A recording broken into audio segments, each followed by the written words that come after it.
7 ቁጥር እንደ ጎዶሎ አይታይም። 3 ቁጥር ቤተክርስቲያን ሙሉ ነው። ሚዜ ላይ ከ3 በላይ ሚዜ እኮ አይፈቀድም። የመጀመሪያዎቹ ሚዜ ለምሳሌ 3 ናቸው አይደለም? ቅዱስ ሚካኤል፣ ቅዱስ ገብርኤል፣ ቅዱስ ሩፋኤል ማለት ለአዳምና ለሔዋን በጋብቻቸው እግዚአብሔር አዳምና ሔዋን ጋብቻቸውን ሲመሰርት ማጫ ይዘው የቀረቡት ጥሎሽ የሚሆን ይዘው የቀረቡት 3 የእግዚአብሔር መላእክት ናቸው።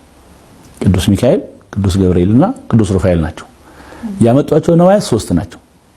ወርቅ፣ ዕጣን፣ ከርቤን ይዘው የመጡት እነዚህ ነው። በኋላ ለአዳምና ለሔዋን መነሻችን ስለሆኑ እንግዲህ የጋብቻ መሰረት ከነሱ ስለሆነ ምናልባት ወርቅ፣ ዕጣን፣ ከርቤ በጌታችን ሲወለድ በልደቱ ጊዜ የቀረቡ መስዋዕቶች ናቸው። እነሱ ሲወርድ ሲዋረድ ሔዋን ለሴት እንዲህ ያለ በኋላ 70 ሰገል እጅ ደርሶ የሰጠህንን መልሰን ሰጠንህ ብለውት ነው።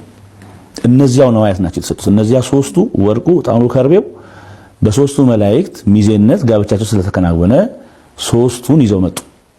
ወርቁን፣ ዕጣኑን፣ ከርቤውን አመጡ። በምክንያት ነው፣ በዓላማ ነው። ምክንያቱም ጋብቻ ልዕልና ነው። ስለዚህ የንግስና መለያው ደግሞ ወርቅ ነው። ሁለተኛ ጋብቻ ውስጥ አገልግሎት አለ። የአገልግሎት መለያው ደግሞ የክህነት መገለጫ ደግሞ ዕጣን ነው። ሶስተኛው አንድ ላይ ሆነው ደግን ነገር እንደሚያሳልፉ ሁሉ ሐዘንንም ያሳልፋሉ። በኋላ ሞት እስከሚለያቸው ድረስ አብረው ነው የሚሆኑት። ሞት ደግሞ ይለያቸዋል። ስለዚህ ሶስተኛው ደግሞ ከርቤ ነው። ስለዚህ ወርቅ፣ ዕጣን፣ ከርቤ እጅ መንሻ ተደርጎ ሲሰጥ እነዚያ 3ቱ ነዋያት በጋብቻ ውስጥ የሚኖሩ ነገሮች ናቸው። ልዕልናውን ያሳያል፣ ንግስናው። ምክንያቱም ሴት ስታገባ አንድም አካሉ ናት፣ አንድም ዘውዱ ናት። መልካም ሚስት ለባሏ ዘውድ ናት ነው የሚለው። ስለዚህ ዘውድ ናት፣ ከላይ ናት፣ አካል ናት፣ ከስር ናት። አሁን ይሄ በተዋረድ የበላይ የበታች ደግሞ አያሰኝም፣ ግን ምን ያክል ክብሯን እንደሚገልጽ ነውና የሴትን ክብር የሚያሳይ ነውና አሁን ይሄ እነዚያ 3ቱ ነዋያት 3ቱ መላእክት ይዘው የቀረቡት ነው። በቃ ሚዜ 3 ነው። ከ3 በላይ 4 3ን ጎዶሎ አድርጎ በ4 ሙሉ ማድረግ አይታሰብም። ግን የምናየው ነገር ከሱ የራቀ ነው አይደል? መጽሐፍ ቅዱስ የሚለው ነው ስርዓቱን ነው የምንከተለው። ሚዜ 3 እንደሆነ ሁሉ ምስክርን በ3 ስለሚጸና ሽማግሌ 3 ከተገኘ በቂ ነው። ከዛ በላይ ማድረግ ምንድነው የሚሆነው? አሁን መሰረታዊ ዓላማው ምንድነው? የሽምግልና መሰረታዊ ዓላማ ለሚያጨው ሰው ሄዶ ልጃችሁን ለልጃችን ስጡን፣ ኃላፊነት ይወስዳል፣ ሙሉ ሰው ነው፣ ራሱን ይመራል፣ ቤተሰብ ማስተዳደር ይችላል፣ እኛ ለዚህ ዋስነን፣ ለዚህ ጠበቃ እንሆናለን። ቀላል አይደለም እኮ ሽማግሌ ሆኖ የሚከድ ዝም ብሎ ከመንገድ ሰው አይለቀምም እኮ ለሽምግልና። በዚህ መልኩ የሚከናወን ነው። በዚህ በሽምግልና ስርዓት ላይ የሃይማኖት አባቶች ሰፊውን ቦታ ይዘው ይገኛሉ እና እንደው በካህናት የምትወከለው ቤተክርስቲያን ሚናዋ በሽምግልና ስርዓት ላይ ምንድነው የሚልም ጉዳይ ስላለ ካህናት አባቶቻችን በዚህ ስርዓት ላይ ሲገኙ በዋናነት ሊያደርጉት የሚገባው ጉዳይ እንደተባለው ማዕድን ከመባረክ ባለፈ እንደው ሊወጡት እዛ ጋር ሊከውኑት የሚገባው ሃይማኖታዊ ስርዓትስ ምንድነው መሆን ያለበት? እንግዲህ አሁን ሽምግልና መጽሐፍ ቅዱሳዊ መነሻ ኖሮት ወደ ባህልም የገባ ነው። ብዙ ነገሮቻችን አሁን ኦርቶዶክሳዊ የሆኑ ባህሎች አሉ፣ ክርስቲያናዊ ባህሎች አሉ። መነሻቸው ወይም የተቀዱት ከመጽሐፍ ቅዱስ የሆኑ ብዙ አሉ። አንዱ አሁን ሽምግልና እየተከደበት ያለው ሂደትና ስርዓት መጽሐፍ ቅዱስን መነሻ አድርጎ ነው እየተከደ ያለው። መነሻው ይሄ ነው። ወደ ክርስትና ደግሞ ስናስበው አንድ ሰው በክርስትና ሲኖር በምክረ ካህን ነው የሚኖረው።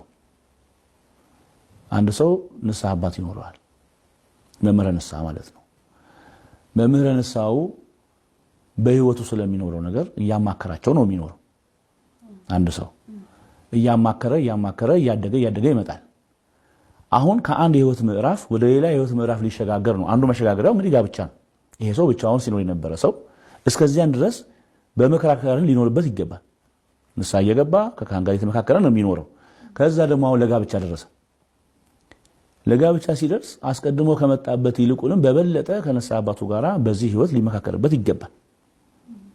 ስለዚህ ሽምግልና ሲላክ ወይም ለመላክ ሲያስብ መቼም ያለ ንስሐ አባቱ ዕውቅና ሊሆን አይችልም። ስለዚህ ሽማግሌ አድርጎ ከሚልካቸው መካከል ለምሳሌ ንስሐ አባቱ የሚችሉ ከሆነ ንስሐ አባቱን ሽማግሌ አድርጎ ቢልክ ይችላል። ምክንያቱም ስለሱ ምክንያቱም ሽምግልና ምስክር ስለሆነ ስለሱ ማንም ከሳቸው በላይ ሊመሰክር አይችልም። እሱ የሚያውቀውን እግዚአብሔር የሚያውቀውን ካህኑ ያውቁታል አባቱ ስለሆኑ። ስለዚህ አይደለም ሰው ስለሱ የሚያውቀውን ከሰው የደበቀውን ንስሐ አባቱ ያውቁታል። ስለዚህ በደንብ አድርገው ያንን ሰው ማንነቱን ስብዕናውን ያውቃሉ ማለት ነው። ምናልባትም እኮ ሽማግሌ ልልኮት ነው ቢላቸው እሳቸው የሚሰጡት ውሳኔ ሊኖር ይችላል ስለሚያውቁ ማለት ነው ስለሚያውቁ። ስለዚህ ንስሐ አባትን ይዞ ሁለት ሰው ማስከትሎ ቢጠፋ እሳቸውን ብቻ አድርጎ እንግዲህ እንደ አብርሃም አንድ ሰም ቢሆን ቢላክ የሐሳቡ ልዕልና ነው እንጂ የሚታየው የሰው ቁጥር ስለማይታይ አብርሃም አንድ ልኮ እኮ ተሳክቶለታል። ስርዓቱ አልጎደለም። ስለዚህ ንስሐ አባቱን ይዞ ሊልክ ይችላል። መልካም። የመጨረሻ አንድ ጥያቄ ላንሳ ቀሲስ።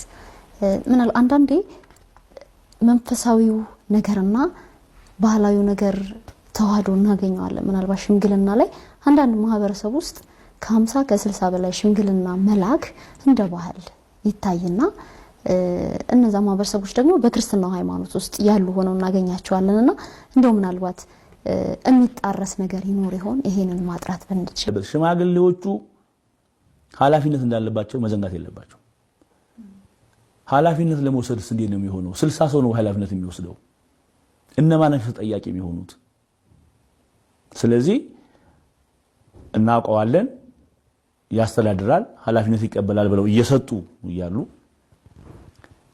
ኃላፊነት የማይወስዱ ከሆነ ይሄ ለኃላፊነት መሸሽም በር የሚከፍት ይመስለኛል። ስለዚህ አንድም አይተናል፣ ምስክር በሶስት ይጸናል፣ ሶስትም ይበቃል። ባህሉ የሚያስገድድና ማህበረሰቡ ከተቀበለው ከወደደው ጎጂ አይደለም፣ ሃይማኖትን አይጻረርም። በነገራችን ላይ